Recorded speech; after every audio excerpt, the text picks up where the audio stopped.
राष्ट्रगान के लिए खड़े हो जाएं।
भारत माता की,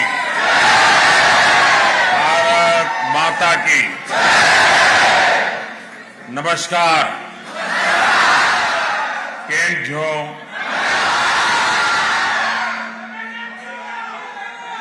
वणक्कम,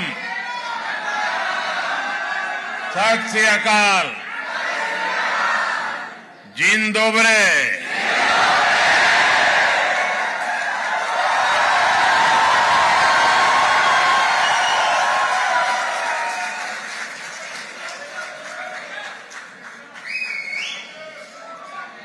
ये नजारा वाकई अद्भुत है और आपका ये उत्साह भी अद्भुत है। मैं जब से यहां पैर रखा है, आप थकते ही नहीं है। आप सभी पोलैंड के अलग अलग हिस्सों से आए हैं। सबकी अलग अलग भाषाएं हैं, बोलियां हैं,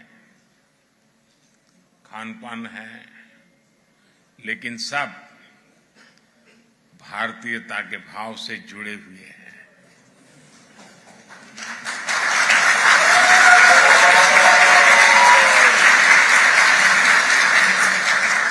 आपने यहां इतना शानदार स्वागत किया है। मैं आप सभी का, पोलैंड की जनता का इस स्वागत के लिए बहुत आभारी हूं।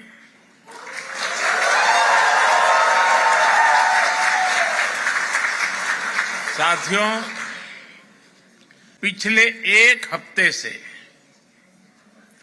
भारत के मीडिया में आप ही लोग छाए हुए हैं।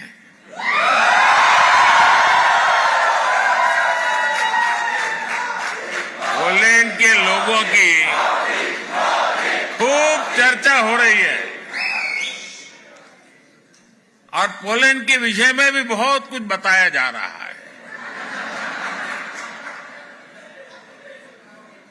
और एक हेडलाइन और भी चल रही है और मीडिया में बताया जा रहा है कि 45 साल बाद भारत का कोई प्रधानमंत्री पोलैंड आया है।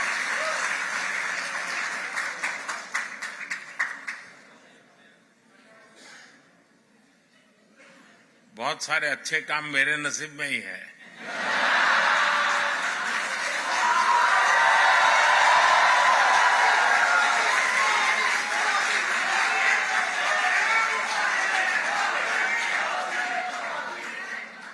कुछ महीने ही पहले मैं ऑस्ट्रिया गया था।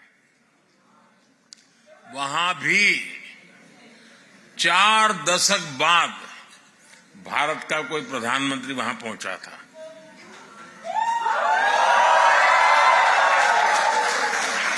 ऐसे कई देश हैं जहां दशकों तक भारत का कोई प्रधानमंत्री पहुंचा नहीं है।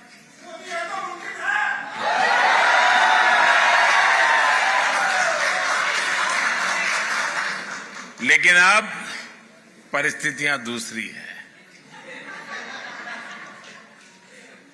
दशकों तक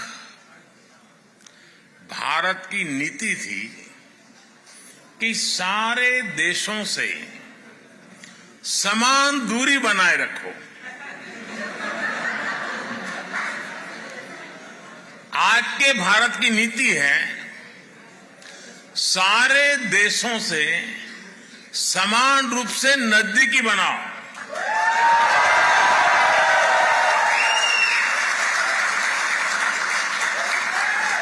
आज का भारत सबसे जुड़ना चाहता है। आज का भारत सबके विकास की बात करता है। आज का भारत सबके साथ है, सबके हित की सोचता है।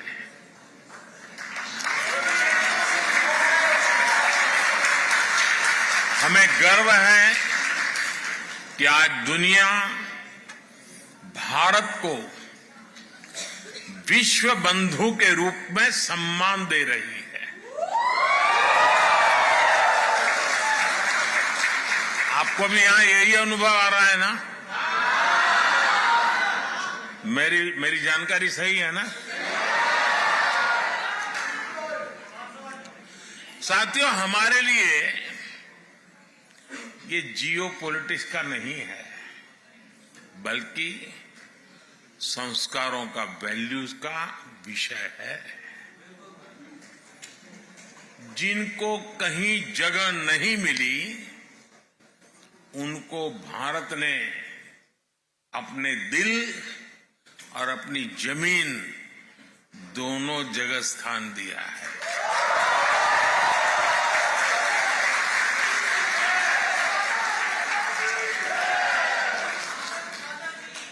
ये हमारी विरासत है जिस पर हर भारतीय गर्व करता है।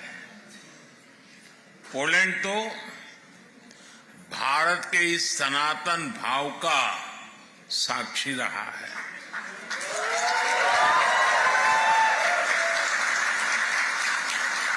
हमारे जाम साहब को आज भी पोलैंड में हर कोई दोबरे यानी गुड महाराजा के नाम से जानता है।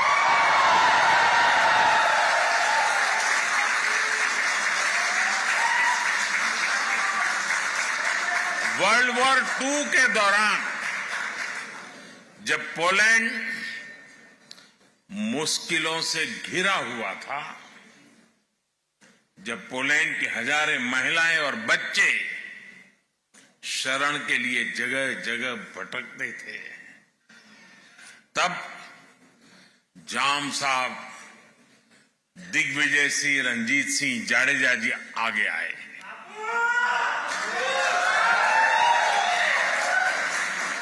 उन्होंने पुलिस महिलाओं और बच्चों के लिए एक विशेष कैंप बनवाया था।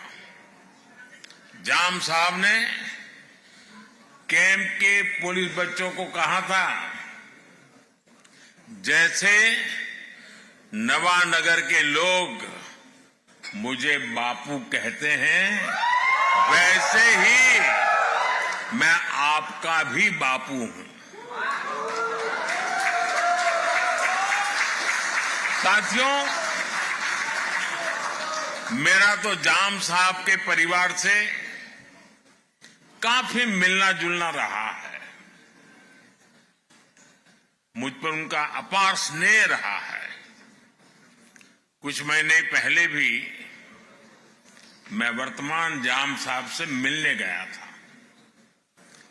उनके कमरे में पोलैंड से जुड़ी एक तस्वीर आज भी है और मुझे ये देखकर अच्छा लगता है कि जाम साहब के बनाए रास्ते को पोलैंड ने आज भी जीवंत रखा है।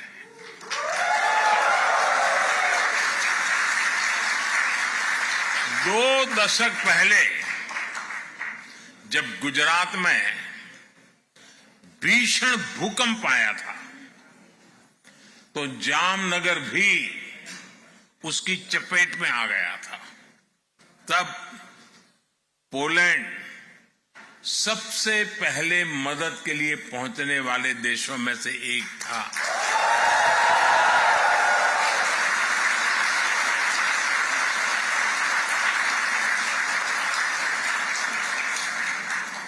यहां पोलैंड में भी लोगों ने जाम साहब और उनके परिवार को भरपूर सम्मान दिया है।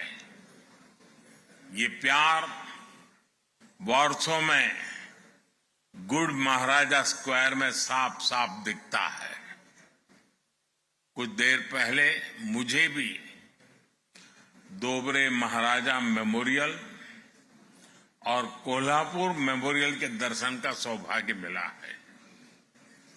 इस अविस्मरणीय घड़ी में मैं एक जानकारी भी आपको देना चाहता हूं।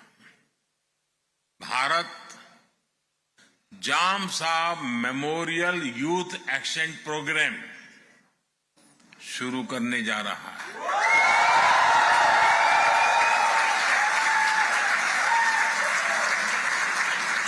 इसके तहत भारत 20 पोलिश युवाओं को हर साल भारत आने के लिए आमंत्रित करेगा।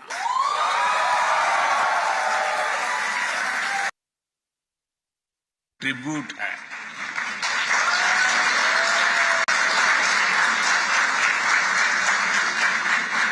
महाराष्ट्राच्या नागरिकांच्या आणि मराठी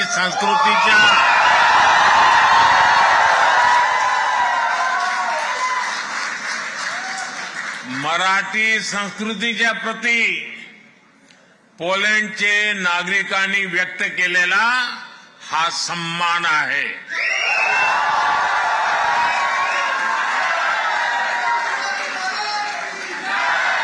मराठी संस्कृतीत मानव धर्म आचरणाला सर्वात अधिक प्राधान्य आहे। छत्रपति शिवाजी महाराज की प्रेरणा से कोल्हापुर की रॉयल फैमिली ने बलिवड़े में पोलैंड की महिलाओं और बच्चों को शरण दी थी। वहां भी एक बहुत बड़ा कैंप बनाया गया था।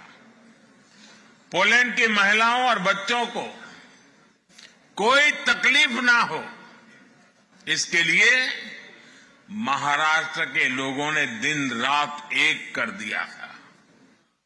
साथियों, आज ही मुझे मोंटे कैसिनो मेमोरियल पर भी श्रद्धांजलि देने का अवसर मिला है। ये मेमोरियल हजारों भारतीय सैनिकों के बलिदान को भी, उनकी भी याद दिलाता है। ये इस बात का भी प्रमाण है कि कैसे विश्व के हर कोने में भारतीयों ने अपना कर्तव्य निभाया है। साथियों, 21वीं सदी का आज का भारत अपनी पुरानी वैल्यूज, अपनी विरासत पर गर्व करते हुए विकास के रास्ते पर आगे बढ़ रहा है।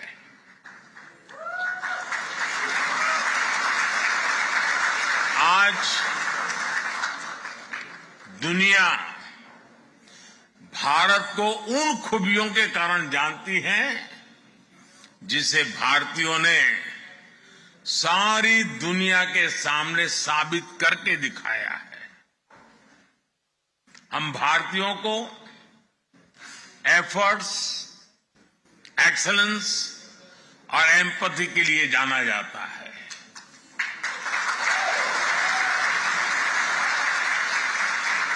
हम दुनिया में जहां भी जाते हैं, हम भारत के लोग मैक्सिमम एफर्ट्स करते दिखाई देते हैं। एंटरप्रेन्योरशिप हो, केयर गिवर्स हो या हमारा सर्विस सेक्टर हो, भारतीय अपने एफर्ट से अपना और अपने देश का नाम रोशन कर रहे हैं। ये मैं आपकी बात बता रहा हूं।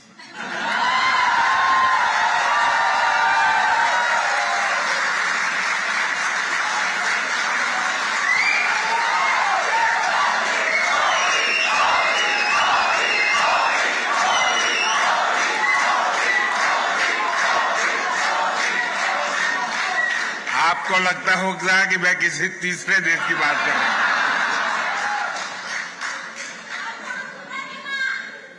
पूरी दुनिया में भारतीय एक्सेलेंस के लिए भी पहचाने जाते हैं।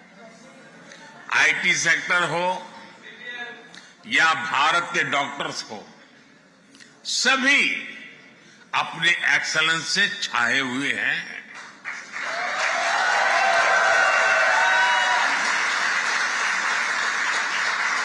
और कितना बड़ा ग्रुप तो मेरे सामने ही मौजूद है।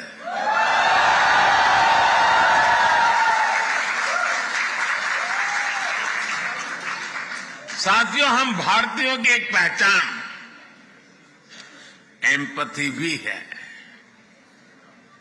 दुनिया के किसी देश में संकट आए, भारत पहला देश होता है जो मदद के लिए हाथ बढ़ाता है।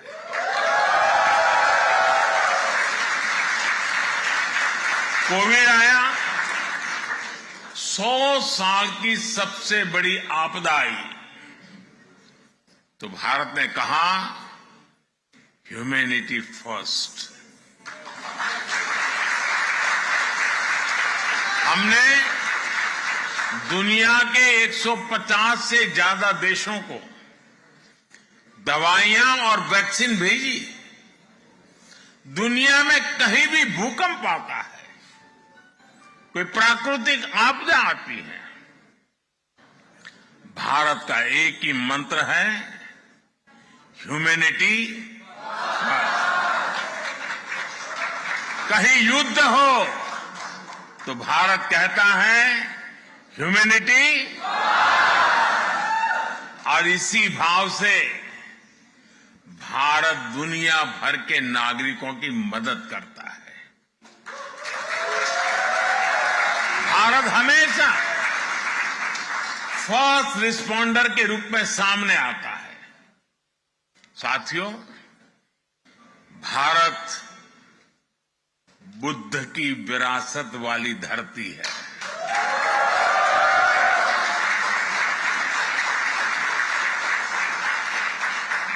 और जब बुद्ध की बात आती है तो जो युद्ध नहीं, शांति पर विश्वास करती है।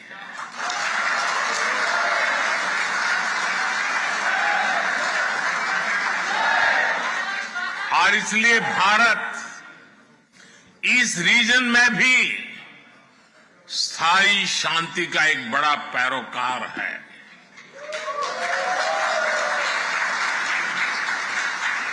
भारत का मत एकदम साफ है, ये युद्ध का युग नहीं है।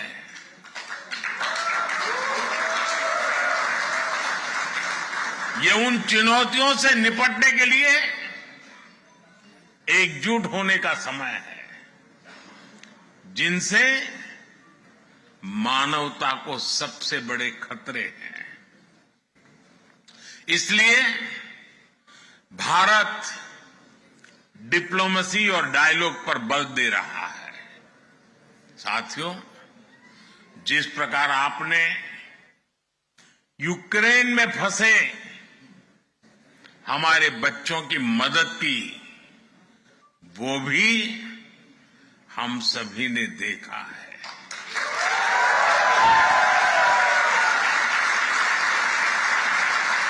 आपने उनकी बहुत सेवा की थी।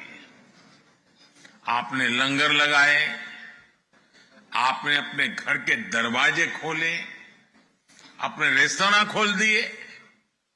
पोलैंड की सरकार ने तो वीजा जैसे बंधनों को भी हमारे स्टूडेंट्स के लिए हटा दिया था।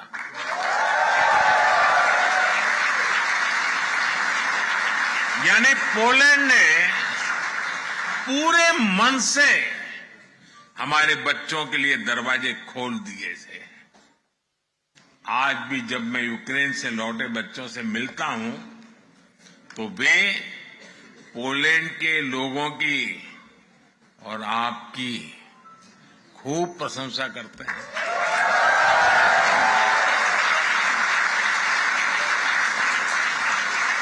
और इसलिए आज मैं यहां 140 करोड़ भारतीयों की तरफ से आप सभी का, पोलैंड के लोगों का अभिनंदन करता हूं।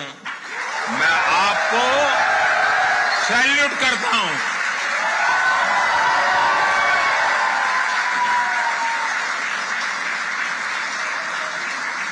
साथियों,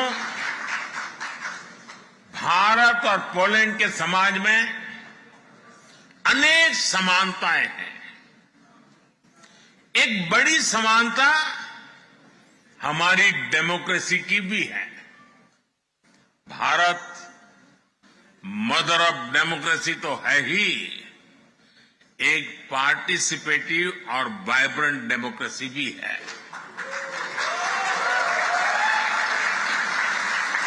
भारत के लोगों का डेमोक्रेसी पर अटूट भरोसा है।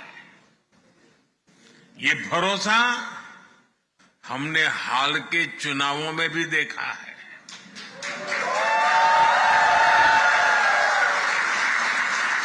ये इतिहास के सबसे बड़े चुनाव थे। अभी यूरोपियन यूनियन के भी चुनाव हुए हैं। इसमें करीब 180 मिलियन वोटर्स ने वोट डाले।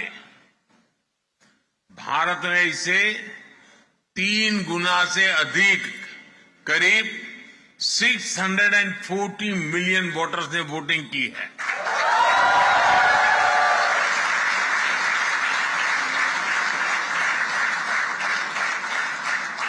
भारत के इन चुनावों में हजारों पॉलिटिकल पार्टी ने हिस्सा लिया।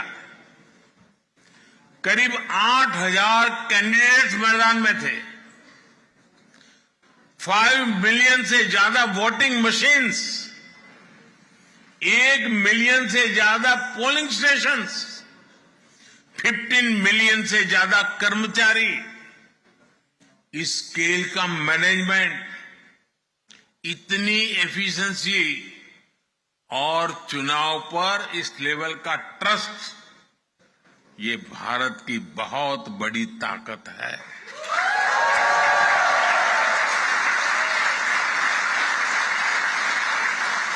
दुनिया को ये लोग जब ये आंकड़े सुनते हैं ना तो उनको चक्कर आ जाता है। साथियों, हम भारतीय डायवर्सिटी को जीना भी जानते हैं, सेलिब्रेट करना भी जानते हैं। और इसीलिए हर सोसाइटी में, हम आसानी से घुल मिल जाते हैं। पोलैंड में तो भारत के बारे में जानने, समझने और पढ़ने की एक पुरानी परंपरा रही है। ये हमें यहां की यूनिवर्सिटीज में भी देखने को मिलता है। आप में से काफी लोग वॉर्सो यूनिवर्सिटी की मेन लाइब्रेरी में गए होंगे। वहां भगवत गीता के, उपनिषदों के आदर्श वाक्य हम सबका स्वागत करते हैं।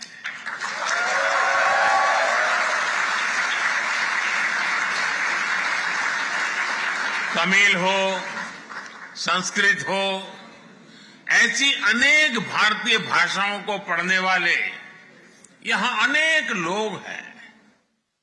यहां की बेहतरीन यूनिवर्सिटीज में इंडिया स्टडीज से जुड़ी चेयर्स है। पोलैंड और भारतीयों का एक कनेक्ट कबड्डी से भी है।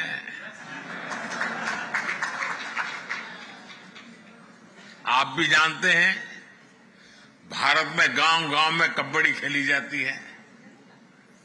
भारत से ये खेल पोलैंड पहुंचा है और पोलैंड के लोगों ने कबड्डी को नई ऊंचाई पर पहुंचा दिया है।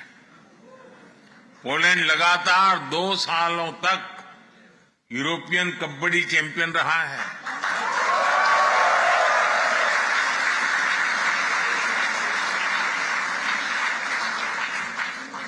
मुझे बताया गया है कि 24 अगस्त से एक बार फिर कबड्डी की चैंपियनशिप होने जा रही है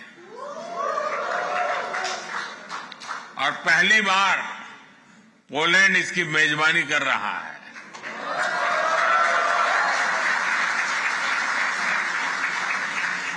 मैं आज आपके माध्यम से पोलैंड की कबड्डी टीम को अपनी शुभकामनाएं भी देता हूं। साथियों, आपने कुछ दिन पहले ही यहां आजादी का उत्सव मनाया है। आजादी के आंदोलन के समय हमारे स्वतंत्रता सेनानियों ने समृद्ध भारत का सपना देखा था। आज हर भारतीय उस सपने को साकार करने के लिए जी तोड़ मेहनत कर रहा है। भारत ने लक्ष्य तय किया है कि 2047 तक खुद को विकसित भारत बनाने का संकल्प लेकर के हमारा देश आगे बढ़े।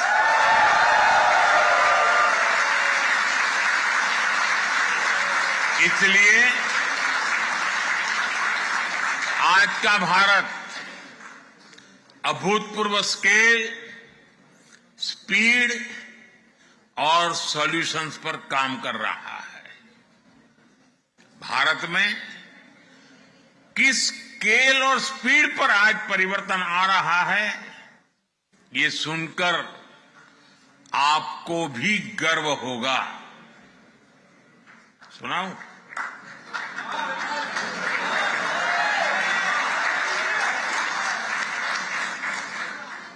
भारत में पिछले 10 साल में 250 मिलियन लोग गरीबी से बाहर निकले हैं।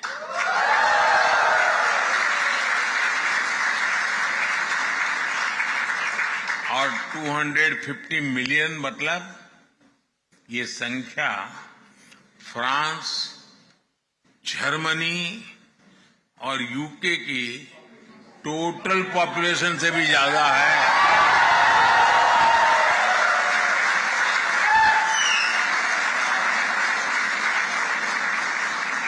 दस साल में गरीबों के लिए 40 मिलियन पक्के घर बनाए हैं और हम 30 मिलियन और घर बनाने वाले हैं। और अगर पोलैंड में आज 14 मिलियन हाउस होल्ड है, तो हमने सिर्फ एक दशक में करीब 3 नए पोलैंड बसाए हैं।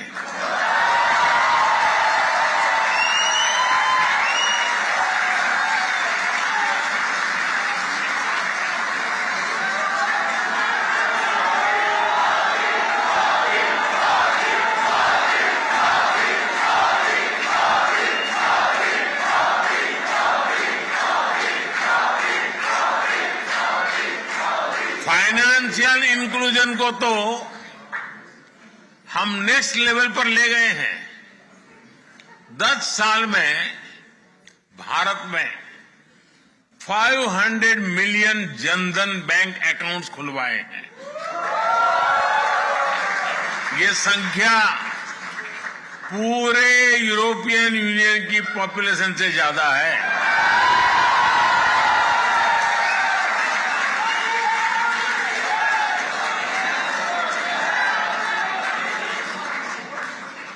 यूरोपियन यूनियन की पॉपुलेशन के बराबर ही हर रोज भारत में यूपीआई से डिजिटल ट्रांजैक्शन होता है।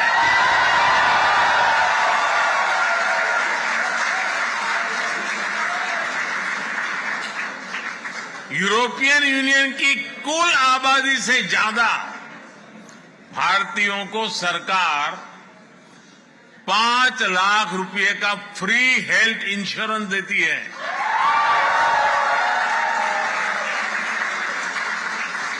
पिछले एक दशक में भारत में ब्रॉडबैंड यूजर्स की संख्या भी 60 मिलियन से बढ़कर 940 मिलियन से ज्यादा हो चुकी है।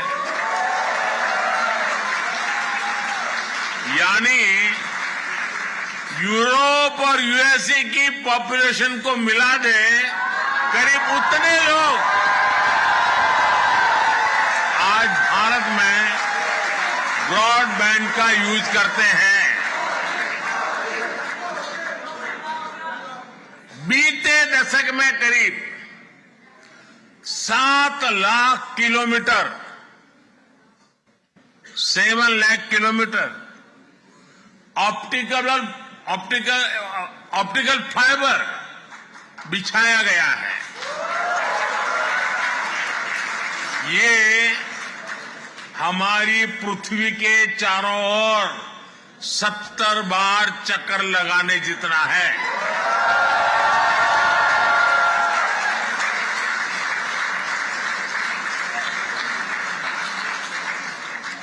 भारत ने 2 साल के भीतर ही देश के हर जिले तक 5G नेटवर्क पहुंचाया है।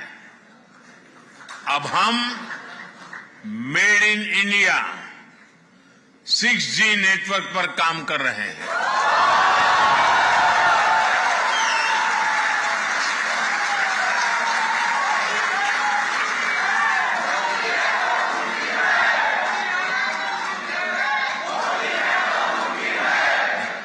साथियों, भारत की ट्रांसफॉर्मेशन की ये स्केल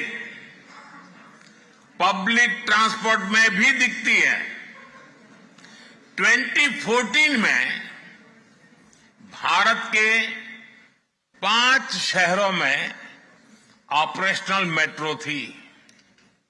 आज 20 शहरों में ऑपरेशनल मेट्रो है।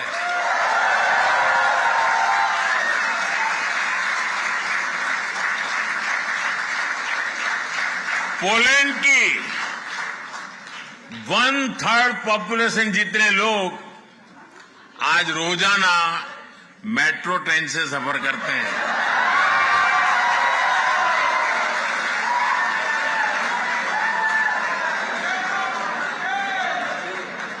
साथियों, भारत जो भी करता है वो नया रिकॉर्ड बन जाता है, इतिहास रच जाता है।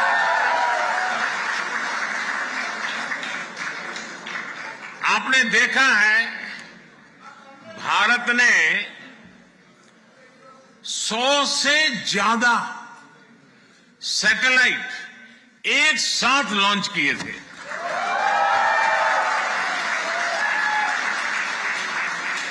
ये भी अपने आप में एक रिकॉर्ड है। अभी 2 दिन बाद 23 अगस्त को ही नेशनल स्पेस डे है। आप भी जानते हैं, याद है ना? क्या याद है?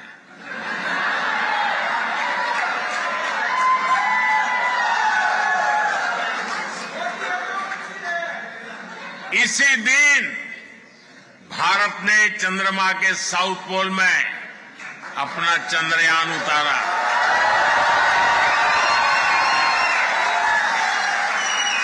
जहां कोई देश नहीं पहुंच पाया, वहां भारत पहुंचा है और उस स्थान का नाम है, उस स्थान का नाम है भारत। दुनिया का तीसरा बड़ा स्टार्टअप इकोसिस्टम है। साथियों, दुनिया की आबादी में भारत का हिस्सा करीब 16-17% रहा है, लेकिन आबादी के लिहाज से ग्लोबल ग्रोथ में भारत की हिस्सेदारी पहले उतनी नहीं थी। अब स्थितियां तेजी से बदल रही है। साल 2023 में ग्लोबल ग्रोथ में भारत की हिस्सेदारी 16% से अधिक रही है।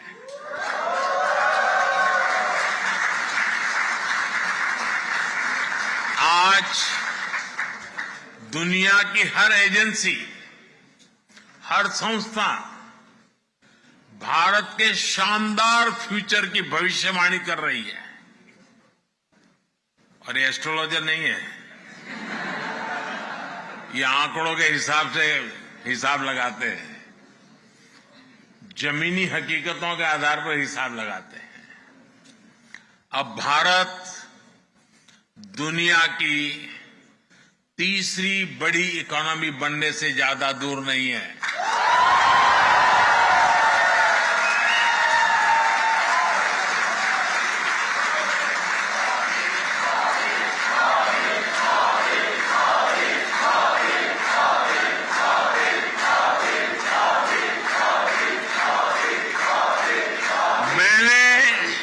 देश की जनता को वादा किया है, मेरे तीसरे टर्म में भारत तीसरे नंबर की इकोनॉमी बन के रहेगा।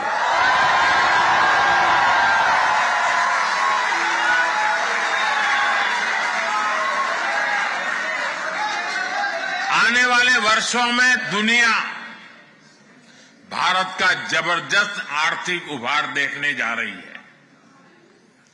नेस्कॉम का अनुमान है कि अपने डिजिटल इंफ्रास्ट्रक्चर के कारण भारत इस दशक के अंत तक $1 ट्रिलियन की इकोनॉमी बन जाएगा।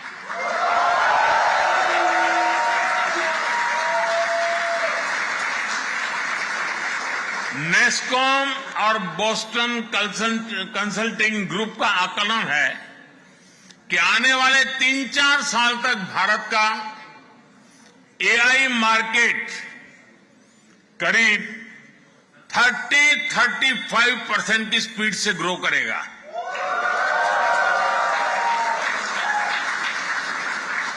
यानी भारत को लेकर एक अभूतपूर्व पॉजिटिविटी चारों तरफ नजर आ रही है। आज Bharat semiconductor mission, deep ocean mission, national green hydrogen mission, national quantum mission और एआई मिशन पर इसलिए काम कर रहा है ताकि आने वाले अनेक दशकों तक भारत बहुत आगे रहे।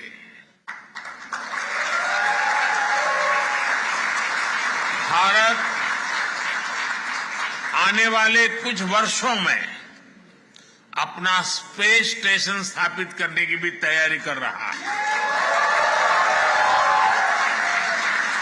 और वो दिन दूर नहीं जब आप भारत के एस्ट्रोनॉट्स को मेड इन इंडिया गगनयान,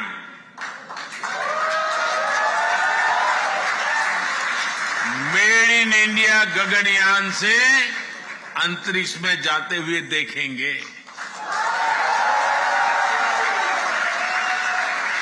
साथियों, भारत का पूरा फोकस आज क्वालिटी मैन्युफैक्चरिंग और क्वालिटी मैन पावर पर है।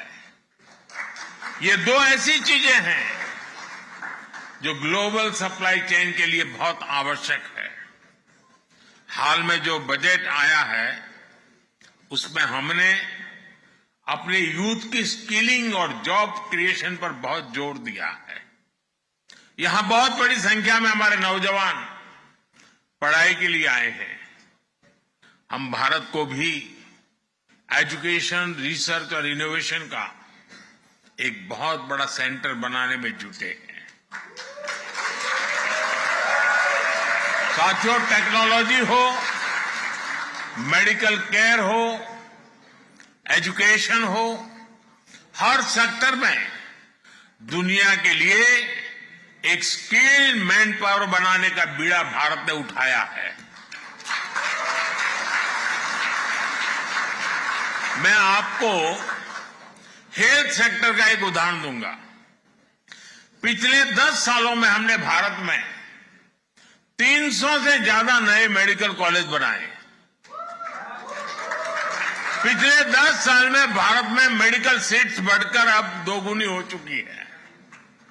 10 साल में डबल। इन 10 सालों में हमने अपने मेडिकल सिस्टम में 75,000 नई सीटें जोड़ी है। अब आने वाले 5 सालों में हम मेडिकल की 75,000 नई सीटें और जोड़ने का लक्ष्य लेकर चल रहे हैं। इससे क्वालिटी हेल्थ सर्विस प्रोवाइडर के रूप में भारत की भूमिका और मजबूत होगी। और हमारा तो दुनिया को एक ही संदेश है, वो दिन दूर नहीं, हम कहेंगे हील इन इंडिया।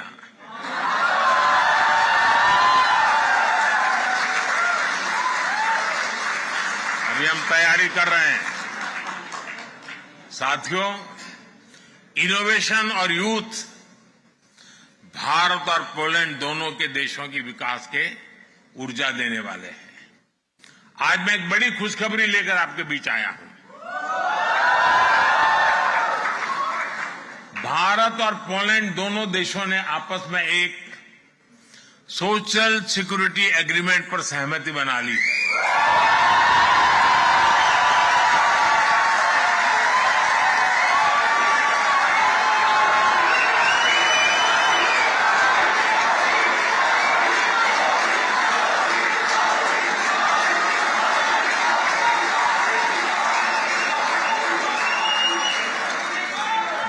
जिसका लाभ आप जैसे सब साथियों को होने वाला है। साथियों, भारत का विजन ग्लोबल है। भारत का विजन ग्लोबल है। भारत का कल्चर ग्लोबल है। केयर और कंपैशन ग्लोबल है। हमारे पूर्वजों ने हमें वसुधैव कुटुंबकम का मंत्र दिया। हमने पूरी दुनिया को एक परिवार माना है और यही आज के भारत के नीति और निर्णयों में नजर आता है। G20 के समय भारत ने आह्वान किया, वन अर्थ, वन फैमिली और वन फ्यूचर। इसी भावना में 21वीं सदी की दुनिया के बेहतर भविष्य की गारंटी है। भारत वन सन, वन वर्ल्ड, वन ग्रिड के कंसेप्ट से दुनिया को जोड़ना चाहता है।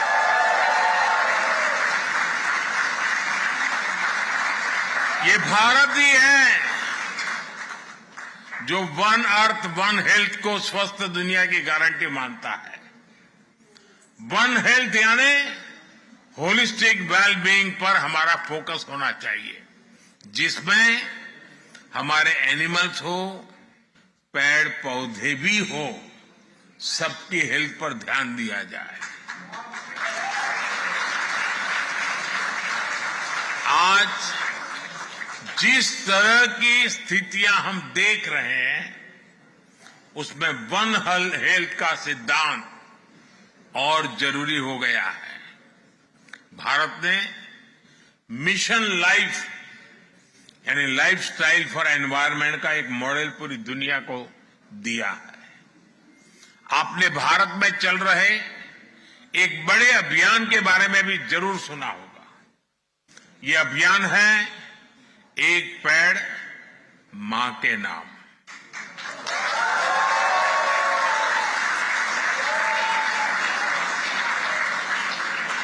करोड़ों भारतवासी आज अपनी जन्मदाता मां के नाम पर पेड़ लगा रहे हैं और इससे धरती मां की भी रक्षा हो रही है।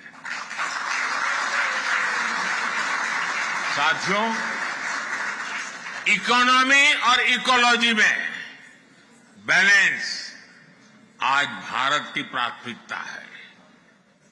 ये भारत ही है जो डेवलप्ड नेशन और नेट जीरो नेशन, ये दोनों संकल्प एक साथ लेकर आगे बढ़ रहा है। भारत ग्रीन फ्यूचर के लिए 360 डिग्री अप्रोच पर काम कर रहा है। ग्रीन मोबिलिटी इसका एक बड़ा उदाहरण है। हम पेट्रोल में 20% इथेनॉल ब्लेंडिंग के बहुत निकट पहुंच चुके हैं। भारत आज तेज गति से इलेक्ट्रिक मोबिलिटी का विस्तार कर रहा है। आज भारत में इलेक्ट्रिक व्हीकल की सेल हर साल तेजी से बढ़ रही है। पिछले वर्ष ईवीज की बिक्री में 40% से ज्यादा की ग्रोथ हुई है। वो दिन दूर नहीं जब भारत ईवी मैन्युफैक्चरिंग और इनोवेशन का ग्लोबल सेंटर बनेगा। आने वाले समय में आप भारत को ग्रीन हाइड्रोजन के भी बड़े ग्लोबल हब के रूप में देखने वाले हैं। साथियों, मुझे खुशी है कि न्यू टेक्नोलॉजी और क्लीन एनर्जी जैसे क्षेत्रों में भारत और पोलैंड के बीच भी पार्टनरशिप लगातार बढ़ रही है। बहुत सी भारतीय कंपनियों ने यहां इन्वेस्ट किया है, जॉब्स क्रिएट की हैं। पोलैंड की अनेक कंपनियों ने भारत में अवसर बनाए हैं। कल मेरी मुलाकात राष्ट्रपति डूडा जी और प्रधानमंत्री टूस्क जी से भी होने वाली है। इन मुलाकातों से भारत पोलैंड की शानदार साझेदारी और मजबूत होने वाली है।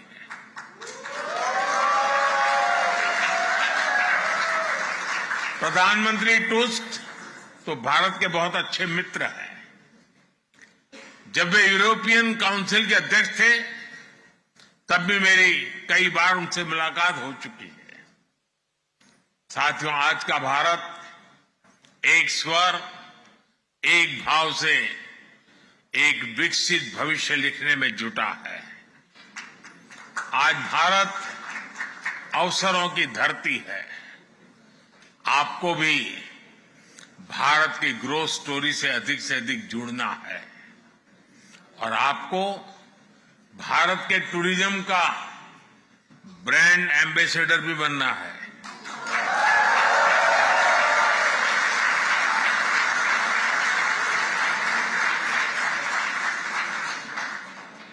मतलब क्या करेंगे? सोशल मीडिया पे खुद की तस्वीर लगा करके रखेंगे, ताजमहल के सामने बैठेंगे। ब्रांड एम्बेसडर का मतलब है कि आपको हर वर्ष हर एक को कम से कम 5 पुलिस परिवारों को भारत देखने के लिए भेजना है।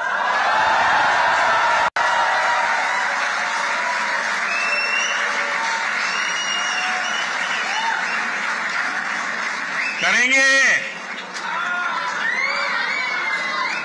इतना तो होमवर्क देना चाहिए ना मुझे।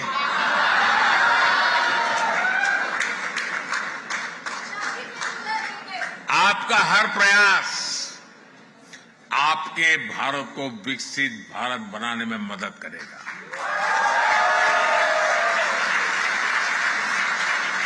साथियों, एक बार फिर यहां आने के लिए, इस शानदार स्वागत के लिए मैं आप सभी का आभार व्यक्त करता हूं।